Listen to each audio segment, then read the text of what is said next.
แต่ว่าเรื่องของการเมืองมันก็บ่คึกคักคนก็บ่สนใจเท่าใดดอกพวกหาเสียงก็มายอมมาแยมไปประชาชนเขาก็ฮู้แล้วว่าไอ้พวกนักการเมืองมันขี่ตัว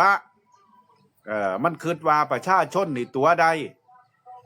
เลือกตั้งย่ำใดก็สิไปหาตัวเอาหานักปากนักเว้า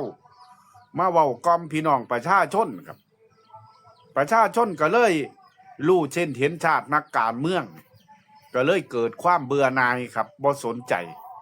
นี่แหละครับดีเป็นนิมิตหมายที่ดีครับพี่น้อง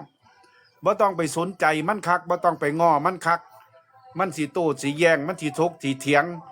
มันสิอ้างเหตุผลหาวัฒกรรมใดๆมาเว้าให้เฮาฟังก็บ่ต้องไปสนมันครับเบิ่งผลงานในอดีตที่ผ่านมาว่ามันเฮ็ดอีหยังให้เฮาแล้วมันเว้าเรื่องหยังเดี๋ยวนี้มันบ่มีผลงานครับพี่น้องนักการเมืองที่ผ่านมามันบ่มีผลงานเลยมันบ่กล้าเอามามาอ้างได้มันมีแต่เรื่องโจมตีซึ่งกันและกันเอาดีใส่ตัวเอาซัวใส่คนอื่นผู้นั้นเป็นจังสี่ผู้นี้เป็นจังสั่นนี่คือสันดานนักการเมืองไทยครับบ่มีผลงานเอามาเว้าเพราะว่าหยังตั้งแต่กี้แต่ก่อนมันก็มีผลงานขายฝันมาเว้ามาโฆษณาให้เฮาฟังเฮาก็เคลิ้มพอเลือกไปแล้วมันก็บ่เฮ็ดคือจังคำมันเว้า2 ปี 6 เดือนที่ผ่านมานี่ครับพี่น้องแทบสิบ่ได้หยังเลยนอกจากแจกนโยบายแจกอย่างเดียวแก้ปัญหาน้ำท่วมก็แก้บ่ได้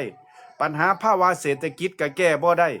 ปัญหายาเสพติดก็แก้บ่ได้ครับปัญหาเรื่องการทุจริตคอร์รัปชันในบ้านในเมืองก็แก้บ่ได้คือสรุปแล้วว่าสสหรือนักการเมืองบ่ว่าฝ่ายค้านฝ่ายรัฐบาลที่ผ่านมาแก้บ่ได้อันที่เปิดโปงขึ้นมาว่าผู้นั้นทุจริตจังสี่จังสั้นกะบ่เห็นผู้ใดติดคุกจากคนบ่เห็นมันไปดำเนินการแจ้งความเอาผิดกับคนที่มันโจมตีเลยนะครับมันก็เพียงแต่เว้าเพื่อสร้างฉากสร้างละครขึ้นมาให้เฮาติดตามเฮาก็เคิ่มไปน้ำมันส่งคือจอมแฉจอมเปิดโปง